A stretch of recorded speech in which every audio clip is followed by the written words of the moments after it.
I need to I need to address this as well, because people are going to harp back to this, and I really do need to address this, because this grinds my gears. This really does grind my gears.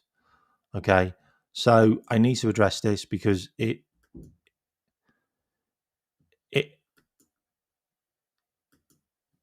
it's something we can't use. It's something we can't use. We can't talk about the 2020-21 season when we lost 6 games. We can't use that, because this was a completely different scenario where we lost all our defenders. Like, Jurgen Klopp decided to start playing our midfielders in the defence. Like, we lost Virgil, Canate, Gomez, Matip. Like, we lost a lot. Like, we had to play Fabinho and Jordan Henderson as centre backs. And Fabinho was unbelievable, by the way. I just want to put that out there. Like, he was unreal. And unfortunately, Jordan Henderson got injured. But we also still finished 5th. Like, we still managed to get, 3rd. I think we finished 3rd that season. We still managed to get Champions League football, even though we completely had our team decimated. Absolutely decimated. But we can't go, oh, well, we've done it before. We lost 6 games and then we won every other game. No, it's completely different. You don't have an injury crisis. You haven't lost half of your team. Like, it's just bollocks. So I'm not having that as an excuse, and people are using it. People are using it. I'm not having that as an excuse. Not a chance. And then we need to have this conversation. We really need to have this conversation, because we have conceded 9 set piece goals this season. 9. Okay? I sound German there. We conceded 9 set piece goals this season. And I want to bring this up. Goal number 1 was in the 4-2 win against Bournemouth. Both goals conceded came from counter-attacks on our set pieces. Okay? So the 2 goals that we conceded against Bournemouth came from our corners. Okay? Yeah, I know, sorry. I know, sorry. There's 139 of you here. Really appreciate you being here. Please hit the likes and subscribe. I mean, look, there's nearly 150 of you here. If nobody's a subscriber, please go and subscribe to my channel. Like, I'm so close to 2,000. It would really make my day if you became a subscriber, because I need to get to 2,000, because I've been sat on 1,900 for like 6 months now, and it's weird. So please just hit the subscribe button if you're not, just so I know that it bloody works and there's not some kind of algorithm like blocking it, because it is weird. I don't ask that often, but I'd really appreciate it if you subbed. I really would. And by the way, if you want to become a member, then please become a member as well. It is available. I've got loads of content on there, and I do Sunday shows called conspiracy shows, which are like 2 hours long, and they're fun, and you can get involved. So if you want to become a member, it's 99p. I'll never change it. It keeps the channel going. It also gets me to buy like a cool mic, or what I want next is I want a cool camera, and I also want to buy a really cool app so I can put like things inside the show. Like when someone subscribes, it'll ping on the screen and things like that. So if you want to support the channel, please do. If you want to support the channel anyway, don't send me a super chat or a super thanks.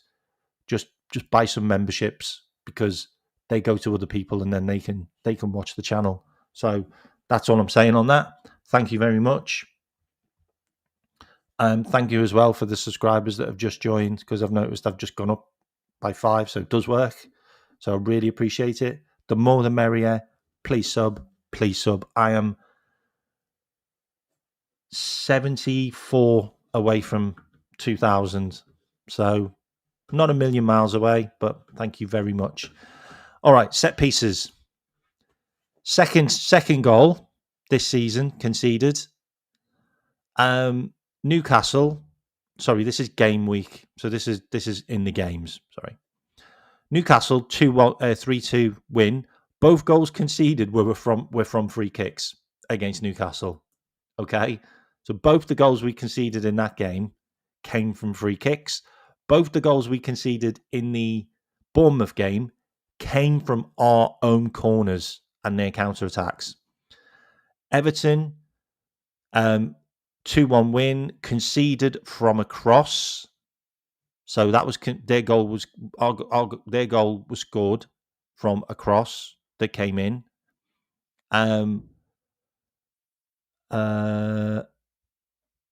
Also the Southampton goal was from a corner. They've added that. The Crystal Palace one conceded from a corner and a throw-in. Both goals, corner and a throw-in. Manchester United conceded from a corner. Brentford, 1 goal conceded from a throw-in and 1 from a counter-attack from a corner. Man City, 1 goal conceded from a cross. Forrest, 1 goal conceded from a corner. Like, massive problems for the set-piece coach to sort out. 100%. Like, huge problems with Liverpool right now, from crosses, corners, throw-ins, all the basic stuff. Genuinely all the basic stuff, and free kicks. I also wanted to bring this up as well, because I also wanted to read this, because I thought this was quite telling. Because, okay, so this is, I'll just read a bit of it out, okay? I wanted to just show you that it's not just us that care. There's Liverpool fans out there on all media outlets, okay? They're on YouTube, they're on X, they're on Reddit, they're on Instagram.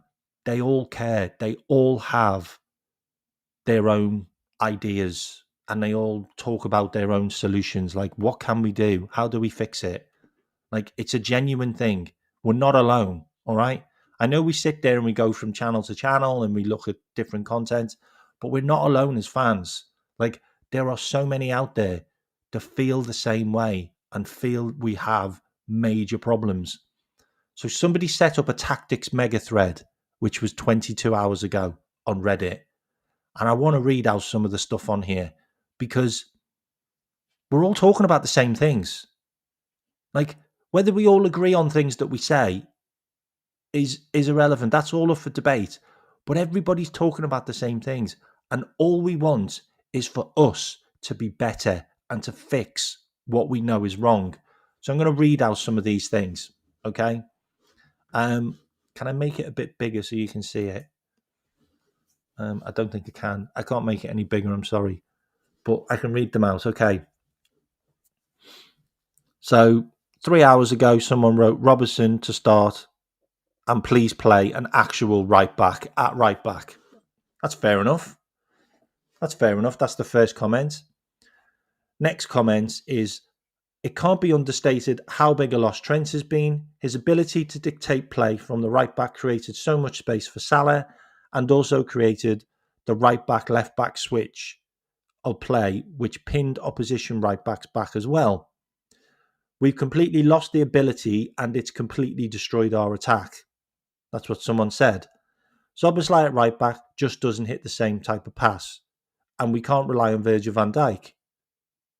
It would be good if Gravenberch could also step up in regard, as he never hits long passes.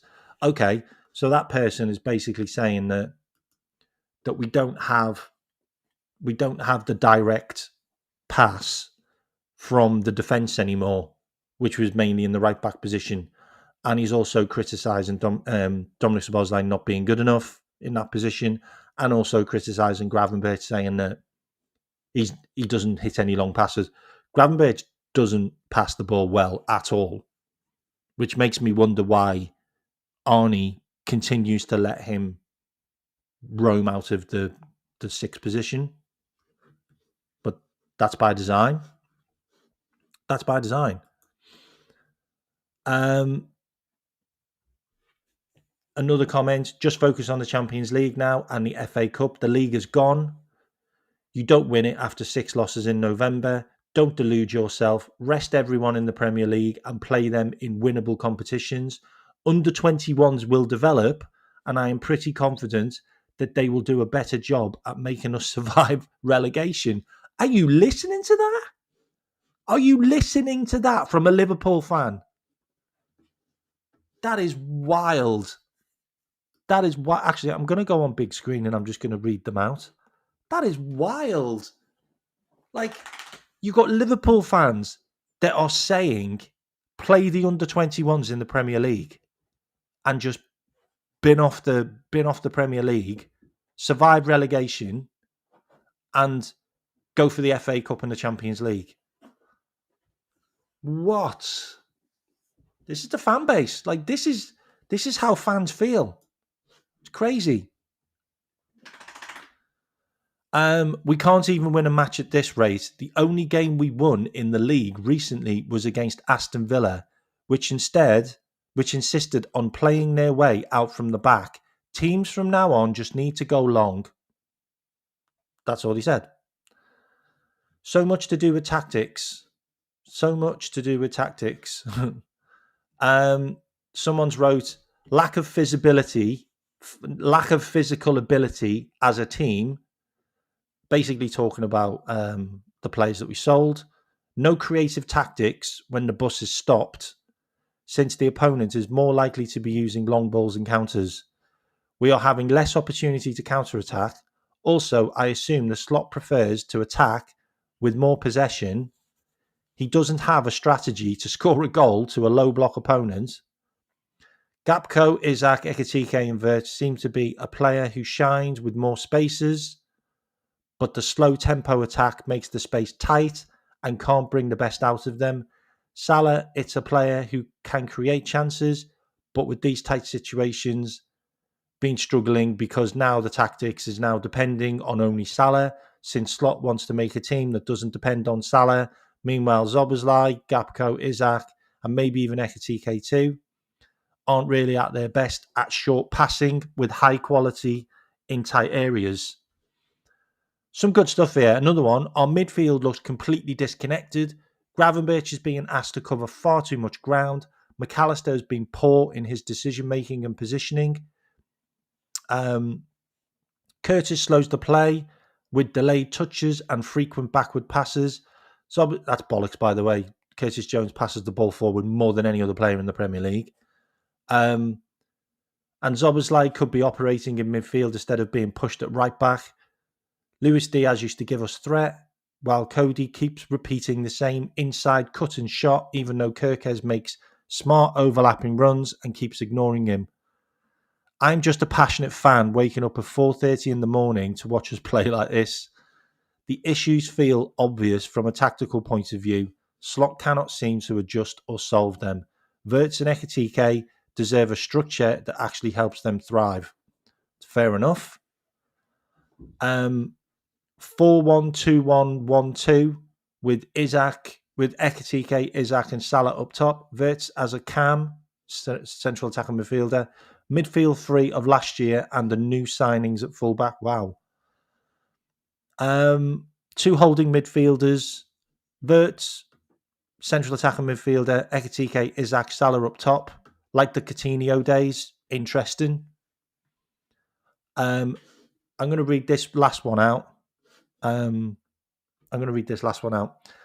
just simply don't understand how we had possession, make 4 massive chances. Elliot Anderson saved 3 of them. We then conceded 3 chances and 3 goals. It just seems to be happening every game now. Okay, so that last comment, I am now going to break that down over an extended period. Okay, so I'm now going to go onto a website called Understat. If you haven't checked it out, go and check it out. I'll put the link in the chat. Okay, it's a free website. It's where a lot of the analyst guys get their numbers from, by the way. It's called Understat. I'm going to put it in the chat. Okay, it's there. You can follow along with me. Okay, you can follow along with me if you want. All right. So that's the link. This is the last season. So I'm going to show you last season and then I'm going to go through this season. Okay.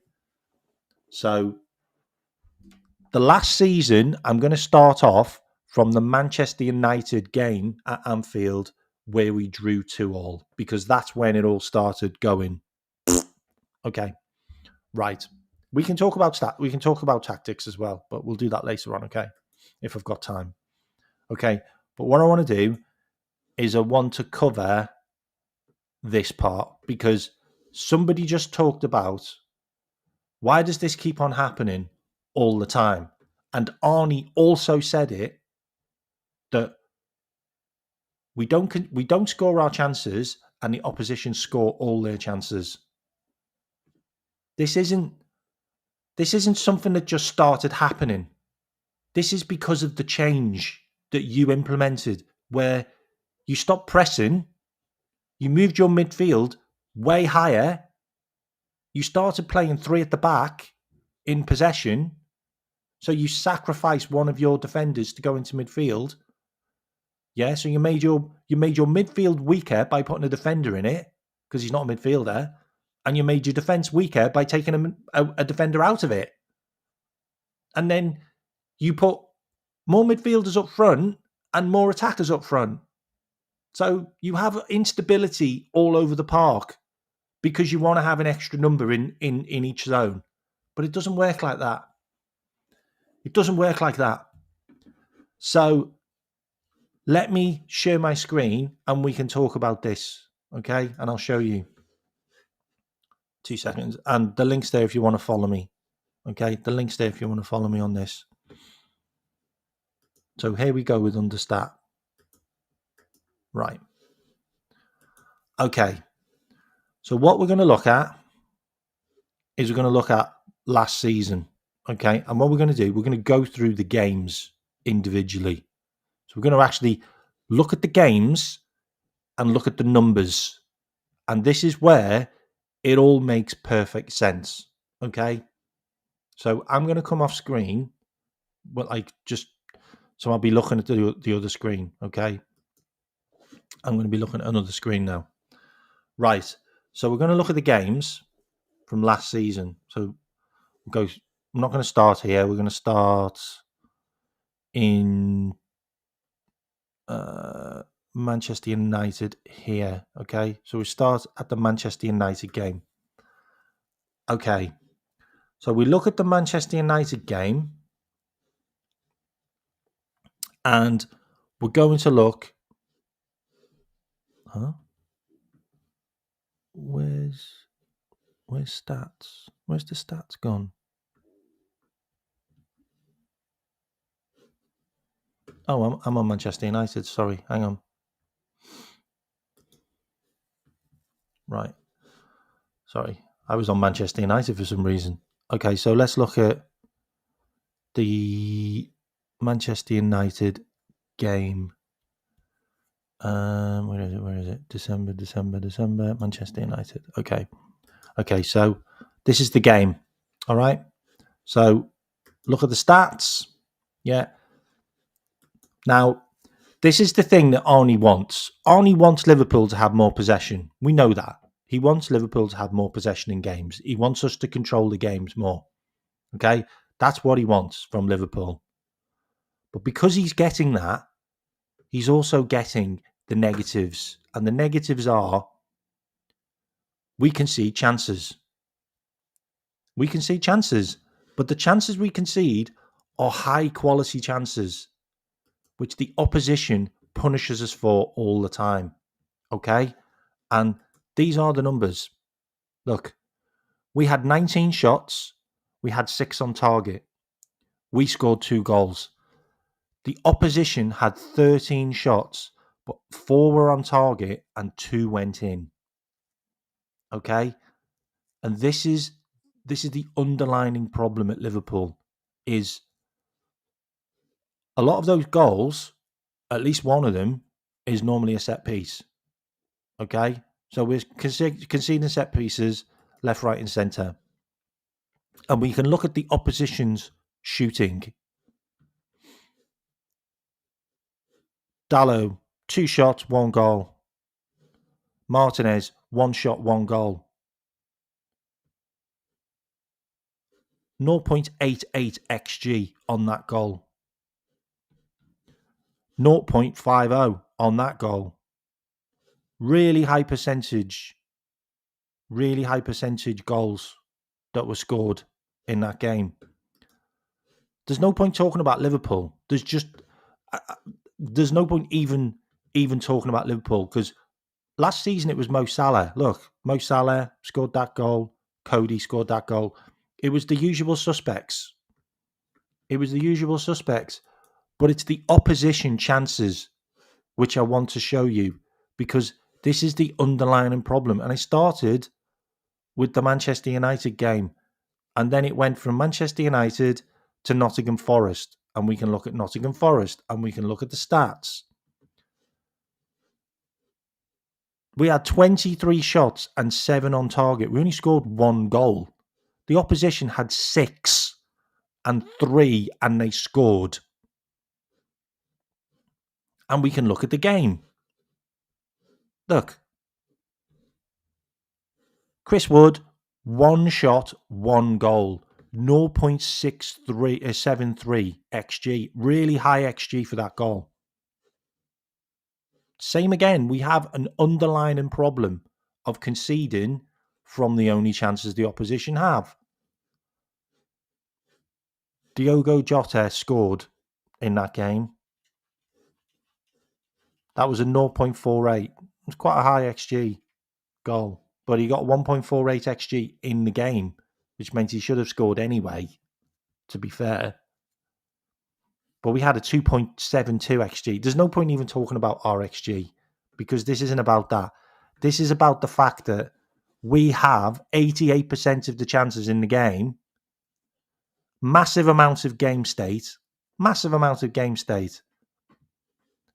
Like, our XG was 2.74 and we managed to scrape an equaliser. And this was Forrest again. And then we can go back and look at more games. So now we've got Forrest, we got Brentford. We beat Brentford. So we're okay in that game. And we beat Ipswich. And we beat Bournemouth. But then we drew to Everton. So we look at the Everton game. Stats. 34% of chances. 2 goals. 6 shots. 4 on target for Liverpool. Everton again. 3 shots. 2 goals. This is how it goes. This is genuinely how it goes against all the teams that we play with Arnie now. All of them. Look, Tarkowski, 1 shot, 1 goal, 0.92. Massive XG on that. Beto, 4 shots, 1 goal, 0.48. High XG on that. Concede goals to the number of shots. Pretty much from this down spiral. Wolves. We might as well look at the Wolves game because that was a close one. Stats. Wolves 16 shots, 4 on target. Liverpool 10 shots, 3 on target. That was at home. That was dreadful. Like, we literally relied on Mo Salah and Luis Diaz there because we could have drew that game. Mo Salah 0.17 XG on that goal. So that was a low scoring chance that he scored. And Luis Diaz only had 1 shot in the game and scored. Interesting game that was close. But this is when we started conceding goals. This is when it all started happening. It became a habit. 2 goals conceded there, 1 goal conceded there, 1 goal conceded there, 2 goals conceded there, 1 goal conceded there, 2 goals conceded here. Started to become a habit. Aston Villa, 9 shots, 4 on target, 2 goals. Liverpool, 17 shots, 3 on target, 2 goals. Mo Salah again. Seriously, we didn't have Mo Salah. I just don't know. I don't know what we'd have done. Ollie Watkins, 1 shot, 1 goal. Mo Salah, 2 shots, 1 goal. And he got an assist. And then you've got Trent. Where's Trent? 1 shot, 1 goal. 0.9 minus 0.91. I mean, that goal was just a wonder goal. That goal's just a wonder goal. They don't normally go in. Lucky to get that draw. What are we on? Manchester City was good. Newcastle was good. I mean, Newcastle threw that game away so they could win the final. Southampton, we conceded. What was that? 28 shots, 7 on target. Just dreadful by us, really. 6 shots, 4. Okay. Southampton had a few shots in that game. What have we got? Where are we? Where are we? We are... Everton, we won. Fulham, we lost. 14 shots, 6 on target for Liverpool. 12 shots, 6 on target. That was a defeat. They scored 3 out of 6 shots. 3 shots by Segerson, scored 1. 4 shots by Iwobi, scored 1. 2 shots by Muniz, scored 1. I mean, they had lots of shots, so that's a different game. But we were beaten. We were beaten in that game. West Ham, we won, but they scored as well. They had 11 shots, 4 on target. Like, this is it. Look, it's neck and neck in most games now. From this period on, Liverpool concede. Liverpool concede chances. Like, how many shots did they have? We had 28 in that game. Blimey. And we only won by a last-minute winner. Tottenham, we cruised that game. Chelsea, we lost. 17 shots, 7 on target. They scored 3 goals. We had 2 on target. We scored 1. Beaten comfortably there. Arsenal, 15 shots. They had more shots than us. They had more on target than us at our ground. This is where it's gone wrong. We got into a habit of conceding lots of shots and lots of shots on target. 18 shots, 5 on target. 25 shots, 12 on target. Brighton battered us. Absolutely battered us in that game. And if you look at all the games, we have more possession. But it doesn't matter. Having more possession doesn't matter. Like, oh, we had more possession than Palace. Yeah, they had more shots than us on target. Like, they had more shots on target. Then we can move into 2026 now. 2025, 2026. Because this is a bit weird. Okay, so I'm now going into this season. Okay, and I'll talk about the games that we won at the start of the season. Because you'll see here, Bournemouth, 19 shots, 10 on target. Yeah. 10 shots, 3 on target. They scored 2 goals.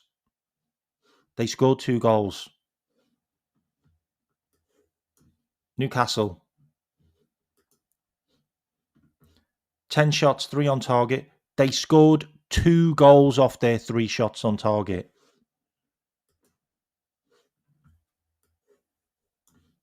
Arsenal, we won that game.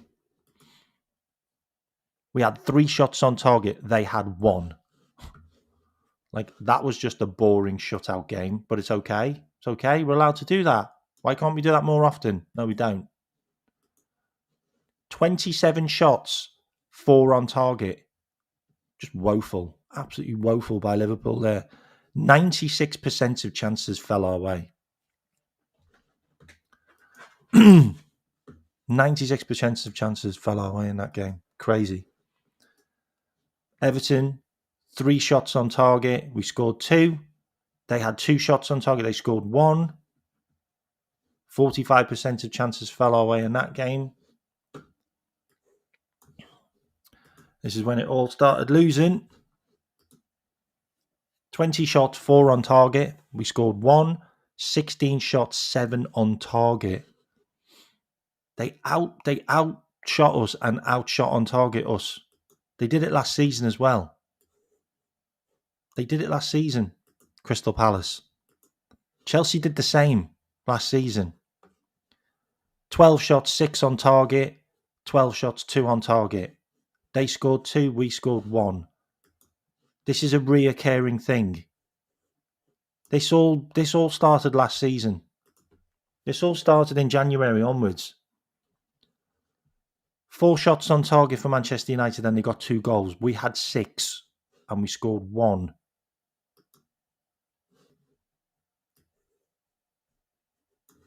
Brentford.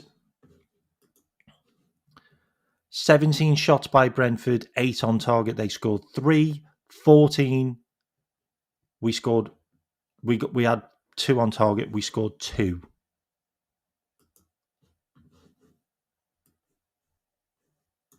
Aston Villa. Villa had 10 and 3 on target. We had 16 and 4. That was just a game that Villa's goalkeeper basically gave us the game. Like, Villa's goalkeeper just gave us the game. And then you got City. 7 shots, 1 on target. 14, 6 on target. And they scored 3 goals. This is what happens. The opposition doesn't have to have many shots on target to score now. We had 21 and scored none with 4 on target. They had 15 with 7 shots and they got 3 goals out of 7 shots. We had a better XG in that game. So this is Liverpool. This is us. This is how we are. This is how we are. Like, and I want to show you like shot zones. Which is, so we've had 110 shots this season in the penalty area, 12 goals. And we've conceded 84 shots against us, and the opposition's got 13 goals.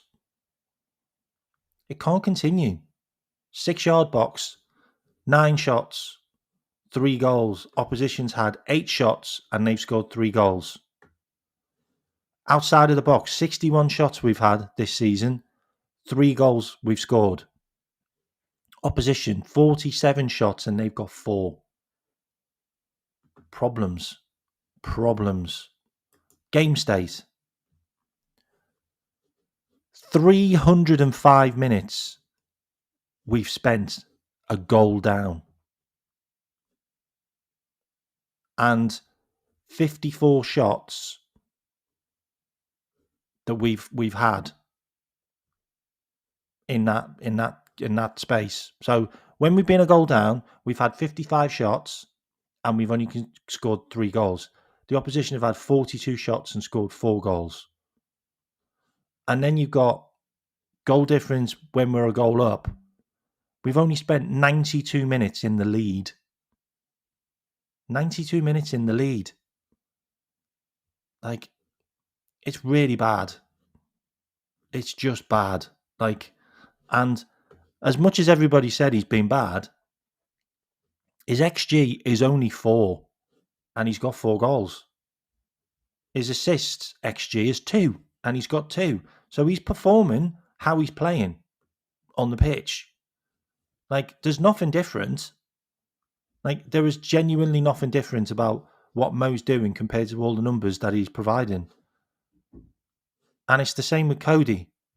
Like, Cody's actually scored one more goal than he should have. And then you've got Gravenberch, whose XG's off the scale. Ekatike's scored one goal more than he should have, by the way. Cody's should have one more goal than he scored, and he should have one more goal than he's assisted, one more assist than he's got. And then you've got Florian Wirtz all the way down the bottom. His goals, he should have a goal, and his assist, he should have an assist. But that's it. Like, all of these people saying that he should have loads of assists and loads of goals, not by the numbers. Not by the numbers. And the formation, I also want to put that out there, that he's played different formations and none of it works. None of it works. Look. Are we still here? Yeah, there's 110 of you still here. So these are the numbers, yeah? Look. He's played the 4-2-3-1 for 1,000 minutes this season. 144 shots with this formation, 14 goals. It's not good enough. 118 shots we've conceded. The opposition scored 16 goals with this formation. And then he's tried 4-4-2. 84 minutes we played that. 20 shots, 3 goals. Opposition, 13 shots, 2 goals. The opposition have less shots and score more goals right now. And then he's tried 4-3-3. 60 minutes, 12 shots, no goal. 6 shots against, 2 goals. So we've conceded more than we've scored in the 4-3-3. And then he's played 4-5-1. 4-5-1's worked. 8 minutes, 1 shot, no goals. Opposition's had 2 shots, no goals. But we haven't conceded. We haven't conceded playing 4-5-1. And 4-1-4-1, we played for 6 minutes. We've had 3 shots and 1 goal, and the opposition hasn't had any shots.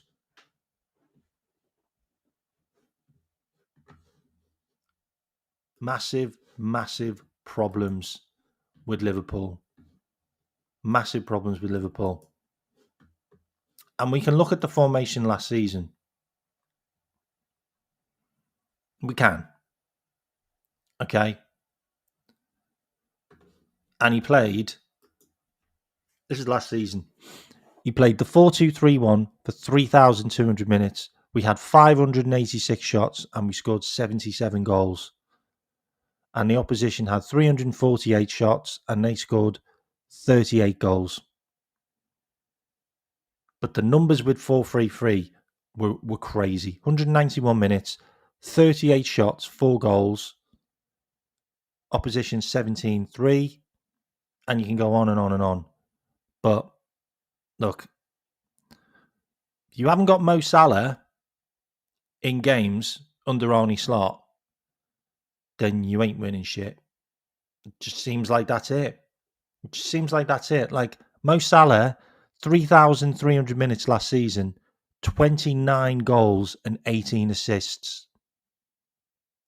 His XG was 27 for goals. So he outscored his XG, and his XA assists was 15, and he got 18. So he outperformed his XG for goals and he outperformed his assists. Mo Salah was just a monster. Like, say what you want to say, but if Mo isn't cooking, neither Slot. Slot cooked because Mo cooked, and he hasn't this season because he's introduced players that are going to take away the ball from Mo, and the system does not suit Mo anymore. Doesn't suit Mo anymore. What are you going to do about it? Like, genuinely, what are you going to do about it? Because you're not Salah FC. I'm not Salah FC now. I'm not Salah FC either. Like, we need to get the other players to work. Otherwise, why did you buy them? Like, it's a team game and there's no team. The team game right now and there's no team.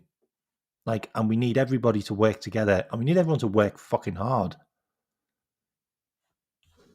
I'm not hyping him. I've just said he's not playing well. He's not playing well, and neither Slot isn't getting anything. Like last season, I've just given you the numbers. Just giving you the numbers last season. It was a Mo title. It was a title by Mo Salah. I can't really say anything else. That it's literally Liverpool is Mo Salah right now under Slot.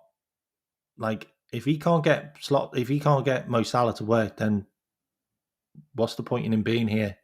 Because that's what happened last season. Leeds are going to destroy us, mate. Leeds are going to destroy us, mate. Like Leeds are going to destroy us. But yeah, I also wanted to cover a couple of things as well. So I did a little bit of so I did a bit of just looking at AI online, just about a few things, okay? And I want to bring a couple of things up.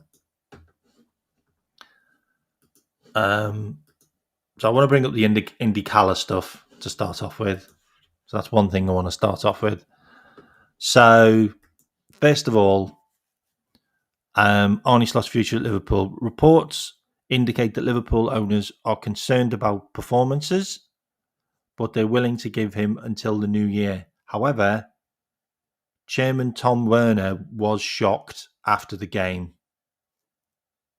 Liverpool chairman Tom Werner was at the game at the weekend and he was shell-shocked. He was shell-shocked at how bad we were. Okay?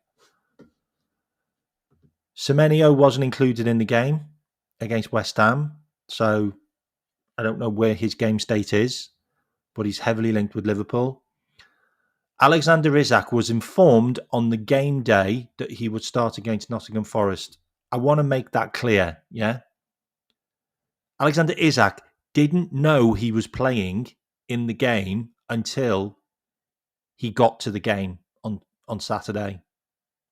That's how disjointed this team is. That our main striker didn't know he was playing until he got to the match. Federico Chiesa is going to get sold in January. I also want to bring up a couple of things here.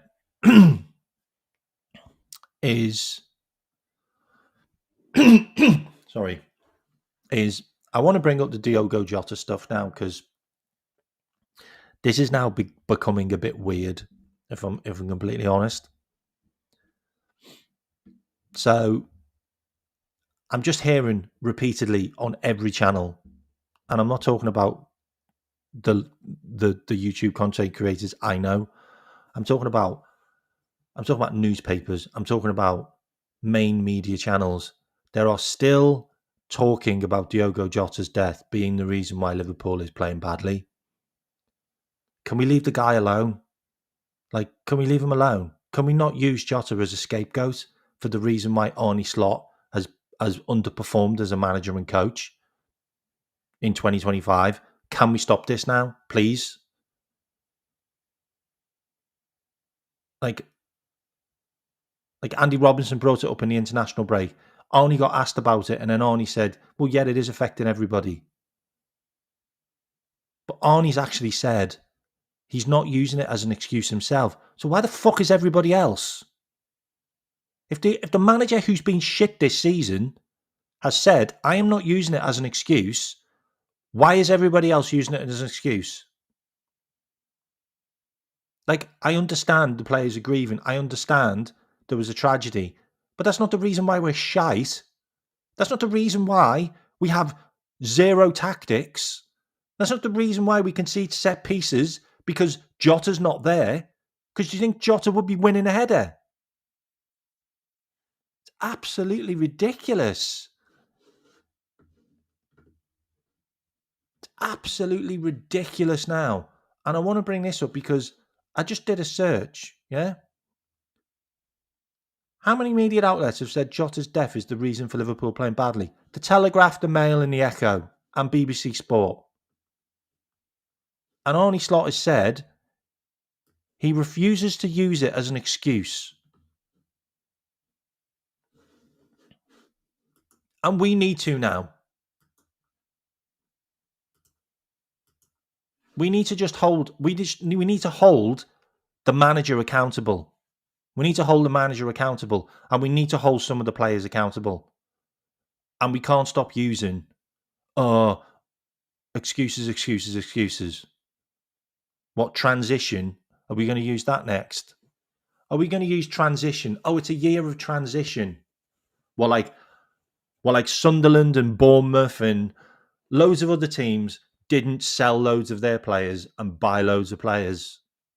But when we do it, it's a transition season. I am sick to death of it.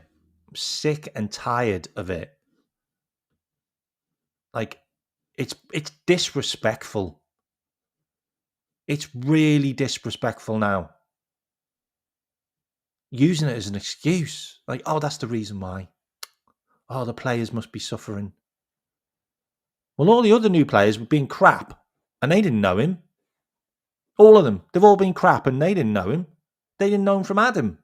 Like, none of them are Portuguese. None of them played with him. Didn't know the guy. Like, weird. Really weird now. And it's weird that it gets brought up every single time. Like, Craig Burley talked about it. Like, Steve McManaman talks about it. Like, Warnock talks about it. Stephen Warnock. Like, Don Hutchinson. Like, every single time it gets brought up on TalkSport. Every single time. Sky Sports consistently. Like, all of the media, all the big media channels. Every single time. Like, the Anfield Wrap, Redmen TV. Like, stop talking about it now. Stop using it as an excuse in every single conversation you have. Every single breakdown of the game. Why were we shit? Oh, we don't know how the players... What? What? You don't know what the players... The players are playing pretty well when they go abroad and play in their international teams. So are they suffering there? Like, this is a managerial problem. This is a tactical problem. This is a setup problem. This is the fact we don't have a midfield. This is a fact that anytime we go behind in game, the manager loses his fucking mind and throws on all his attackers and then completely takes all the midfielders and the defenders out the team and expects all the attackers to be able to win a game or get us back into a game when he hasn't got a midfield or a defence to actually give the ball to them. Like, it is literally really, really stupid stuff. Like, how is throwing all your attackers on with no midfield or defence going to win you a game?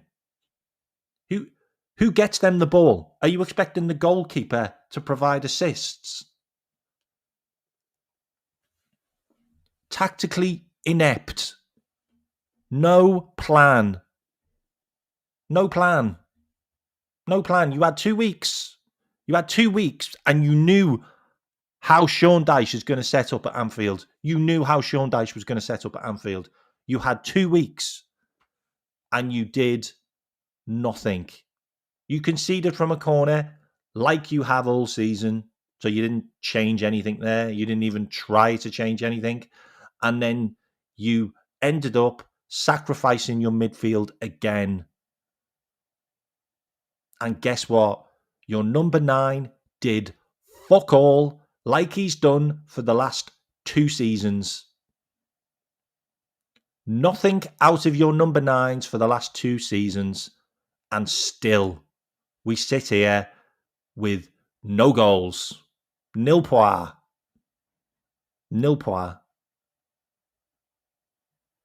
And guess what? Everybody thinks, oh, January transfer window's going to fix it. What's it going to fix? What's it going to fix? What if we buy a midfielder? Are we actually going to play a midfielder in midfield? So who are we linked with? We're linked with attackers. What are we going to do? Are we going to sell Isaac? Are we going to sell Isaac? Are we going to sell Cody Gapco? Is that what we're doing? We're going to sell Cody Gapco, who we've just given a new contract to. Are we going to sell McAllister? What are we going to do? Are we going to sell players? Because where do they play? Because Arnie doesn't play anybody. Arnie doesn't play anyone. Like, he only makes changes when he's forced. He makes changes when he's forced into making changes. And normally, it's when we concede goals. When we concede goals, his head goes, Ten Hag 2.0 comes in, and he makes dumb substitutions that make no sense. No sense. You have a right back on the bench. Well, you have two right backs on the bench, actually. But you play your best midfielder who does all the running in the right back position. Okay. And you're losing 2-0 and you take off Canate to put Gravenberch in defence. Okay.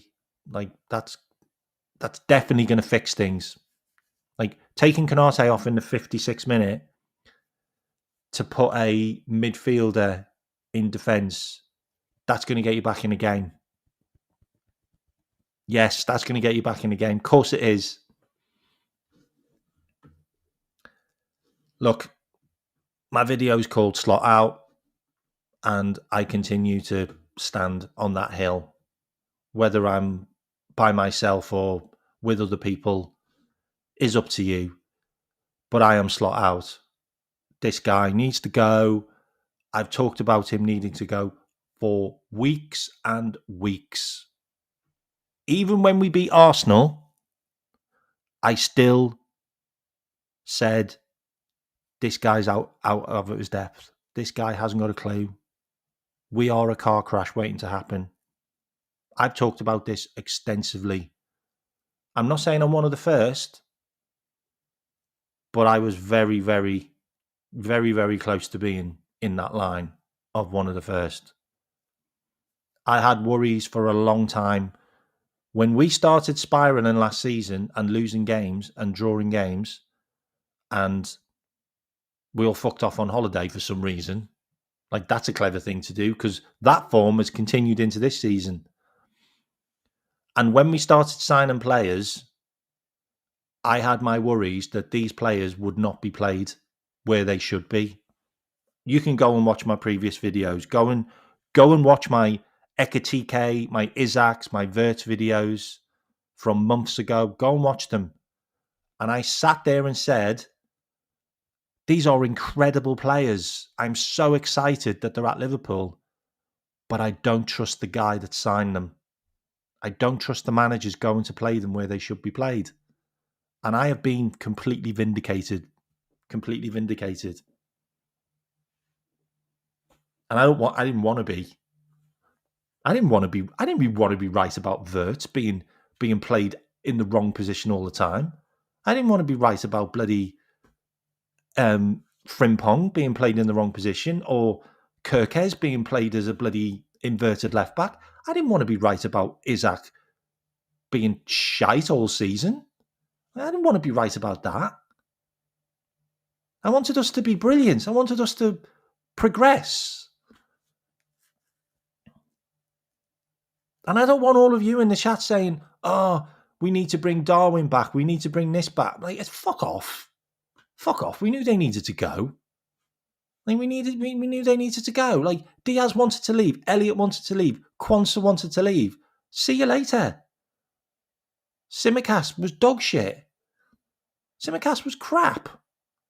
Like, everybody wanted Gomez to go. Like, now people want Gomez to play. Like, you all wanted Gomez to go. Like, I wanted Tyler Morton to stay. Like, Jesus Christ, I wish Tyler Morton had stayed because he's been sensational this season.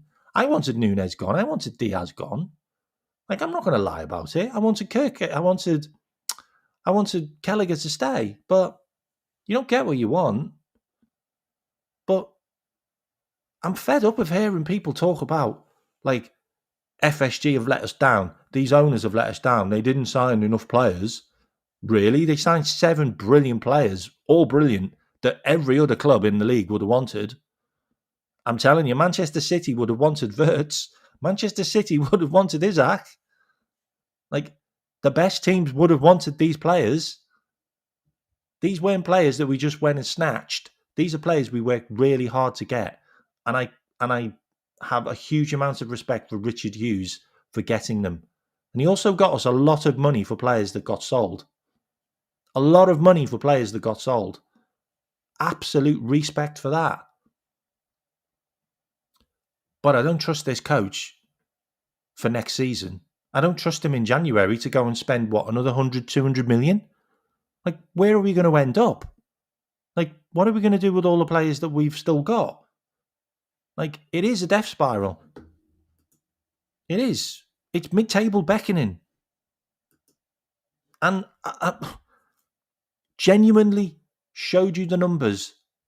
This is normal now. This is normal. A draw, don't happen. A loss or a win, 50-50 with Liverpool. 50-50. We've conceded 39 goals in 23 games. This is normal. We concede as many as we score now. And right now, we are getting tonked by Forrest, Palace, City. Newcastle just beat City. Like, and I'm talking about the next manager now. Yeah. I want this guy. I want this guy. Okay? You can say what you want. You can talk, you can bring up all your other managers, yeah? But I want this guy because this is someone who knows how to win against the big teams. This is someone who knows how to get the best out of our number one record signing. I want someone who can come in and get Isaac firing. Because if Isaac doesn't start firing, then we're all going to be sit there going, well, what do we do then? Well, we're probably going to have to buy a Semenyo then, aren't we? Or we're probably going to have to go and buy another striker. But this guy knows how to get him to score goals. This guy knows how to make Isaac and Ekitike work because he had a plan. The one we've got now has no fucking idea. Didn't have one, hasn't got one, couldn't do it last season, and he hasn't done it this season.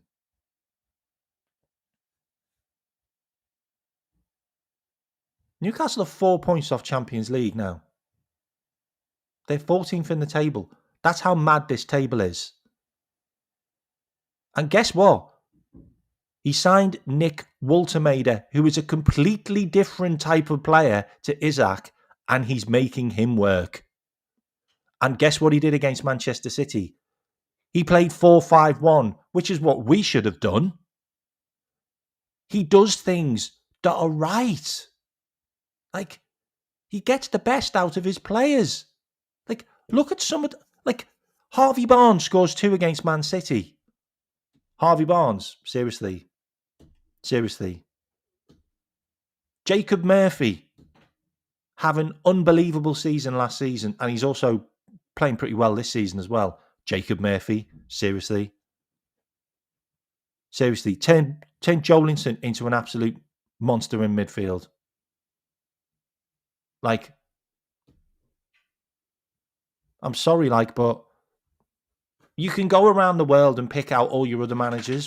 For me, I just think this one makes sense. He knows the owner, he knows the COO, he knows our director of football, and he knows fucking one of our players who's the most expensive. And guess what? He knows how to beat Arsenal. He knows how to beat Arsenal. And you know what we might have to do?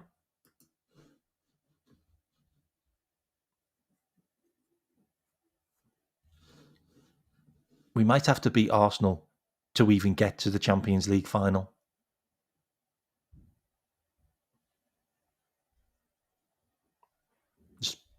That's how it is. Like, scraping the barrel? I don't know. Scraping the barrel? I don't know. But, like, who do we go for then? Who are your choices as managers? Like, seriously. Like, let's have a look at the top 25.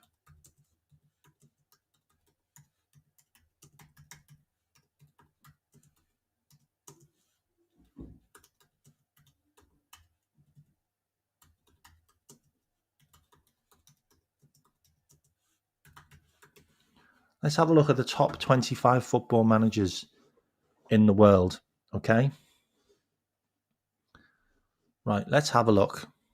Okay. What we're going to do, I'm going to share my screen and we're going to have a look at the top 25 football managers in the world before we go. Okay. Why not? Why not do that? Why not do that for shits and giggles? Yeah. Just make ourselves laugh. Okay. Here we go. Luis Enrique, he's at PSG. We'll never get him. Talk about it as much as you want. Never going to happen. Pep Guardiola, he's at Manchester City. Never going to happen. Hansi Flick, he's at Barcelona. Just signed a new contract. Never going to happen. Arne Slot at Liverpool is probably going to be leaving soon. Xabi Alonso, Real Madrid. Never going to happen. Antonio Conte, Napoli. Never going to happen. Mikel Arteta, Arsenal. Never going to happen. Inzaghi, Al Hilal, never going to happen. Ancelotti, Brazil, never going to happen. Diego Simeone, Atletico Madrid, never going to happen. Lionel Scaloni, Argentina, never going to happen. Didier Deschamps, France, maybe next year. Maybe next year when Zidane goes there, maybe. But Deschamps might retire because he's been doing management for a long time.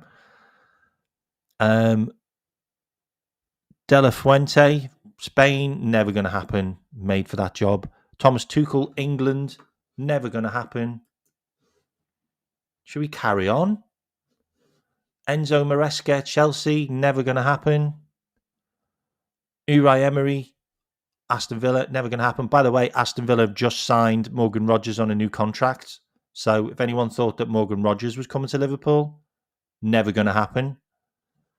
Nagelsmann, Germany, maybe after the World Cup, but that's still a year down the line. Gasperini, Roma, never going to happen, just signed. Eddie Howe, Newcastle, 19th best manager in the world. Could happen. I want him. Oliver Glasner, Crystal Palace, another manager that I would like. He's in my list. He's in my list of top 5. Glasner. Valverde, Atletico. We've looked at him. He's on our list. Vincent Kompany, never going to happen. Iola, I don't know. I genuinely don't know. Like, he's in my top 10. Allegri, AC Milan, never going to happen. De Zerbi, he's one of my top 3. De Zerbi is the 25th top manager. There you go. There's your 25 top managers, and there's only 3, maybe 4, that we could get. Maybe 5. So there's Nagelsmann, Howe, Glasner, Valverde, and Iola, and De Zerbi. They're the ones that we could get, and they're all towards the bottom 20. The top 20 managers are all unattainable. So anyone can say that, oh, Liverpool are a top club, we can go and get who we want. No, we can't. The top 20 we won't be able to get. Well, Eddie Howe's 19th, so yeah. And Nagelsmann's 17th, so potentially. But I don't, like, if Germany win the World Cup, which they could, by the way, like, they are absolutely pairing right now. If they won the World Cup, I don't think Nagelsmann would leave. Like, why would Nagelsmann leave? He's young. He's He'd be having fun with Germany. He'd be giving them a World Cup. I can see Germany getting to the final four. Like, they're really, really good right now. I've just gone through the managers. De Zerbi's doing brilliantly. Marseille did okay at Brighton, got them to a cup final. Eddie Howe's Champions League twice in 4 years. Twice in 4 years, or twice in 3 years. I think it's twice in 4 years. And he's also won a cup. Eddie Howe's ready for a bigger job at a team that's going to potentially win more stuff. Liverpool have just spent 500 million. Like, you go and get Eddie Howe. You could go and get Eddie Howe. I don't want Thomas Tuchel. He's the England manager as well, and he might do well for England. If we did get rid of Slot, like in the next game, say we lost to PSV, we could lose to PSV, by the way. That could easily happen. But say we lost to PSV and we sack Slot. We need someone to come in and basically shut shop, just make us really difficult to play against, make us really difficult to score against. There's not many managers that could come in and do that, like steady the ship right away. Like, you need someone who's like a more defensive type manager. Eddie Howe's like that. Oliver Glasner's like that. De Zerbi's not like that. But there's a couple of guys that would come in and just steady the ship. Jose Mourinho's gone to Portugal and he's managing Benfica, I think, or someone like that. So, don't think so. Steven Gerrard till the end of the season? Yeah, I'd take that. I'd take that if we had to wait for Howe.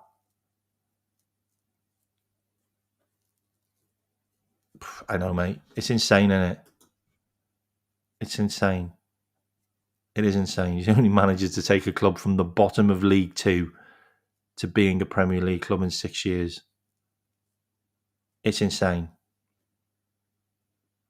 And he also got them into Europe. Do you remember that one? He got them into Europe. Just let that one sink in. He got them into Europe. Let that sink in. Glasner, I think Glasner's a good manager.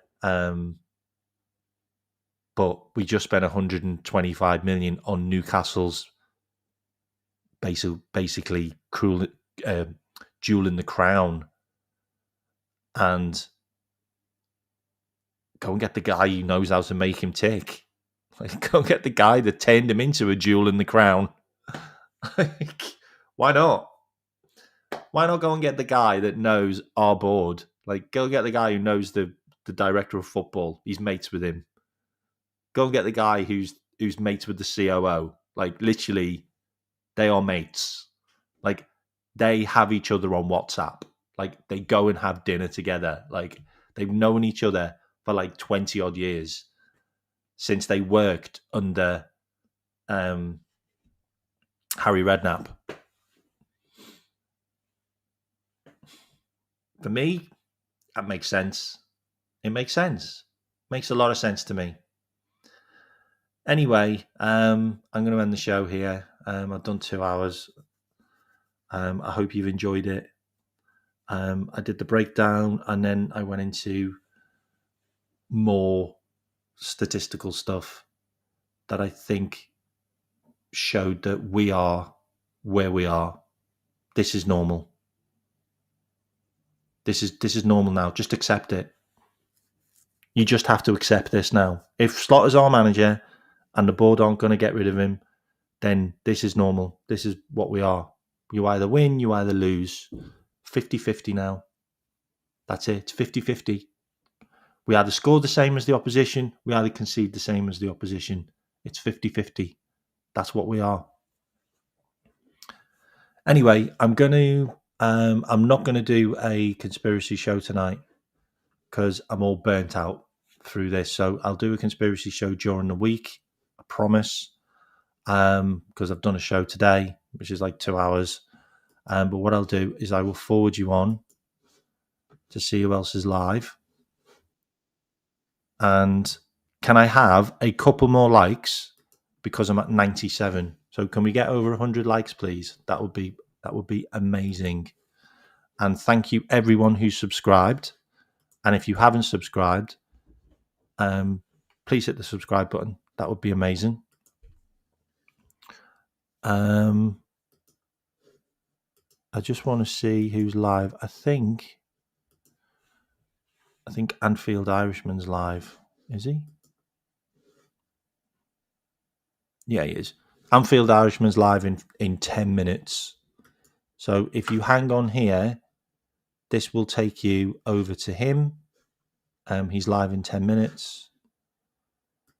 I also want to do a quick shout out to all the members that are here. Let me just do that now.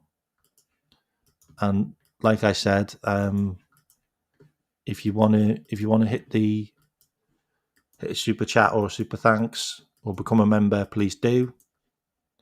I really appreciate it. Every little helps for the channel. I'm just waiting for the subscriber bit to pop up. 2 seconds. Come on. Does anyone else have that problem with YouTube where it takes ages for the list to pop up? Mine takes ages to pop up. Okay, so big up Rusco. Big up James. Big up Aliez. Big up Regular Scouse Kid. Big up Vic. Who else have we got? Oh, we haven't got many members in today. Okay, anyway. That's all. That's to all the members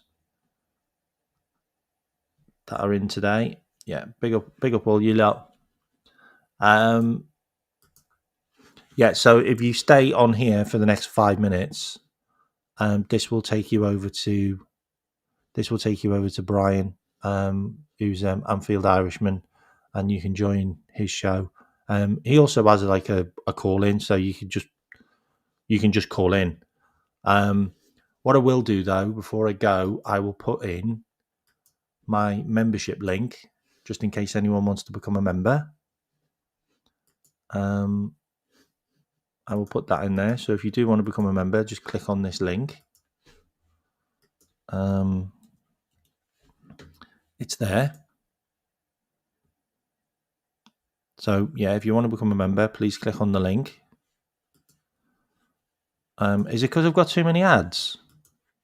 Have I got loads of ads? Oh, I didn't know I had too many ads. How do you stop the ads? I can't see the ads though. So how do you stop the ads? I need to look at how to do that then. Okay. So just put in Kmack Raid as you go over to his channel. All right. That'll be starting in a bit. And I will see you all. I'll probably do another show on Monday. If not Monday, then maybe Tuesday, depending on how I feel. Okay. But I will see you all later. You all take care. Up the Reds. Slot out.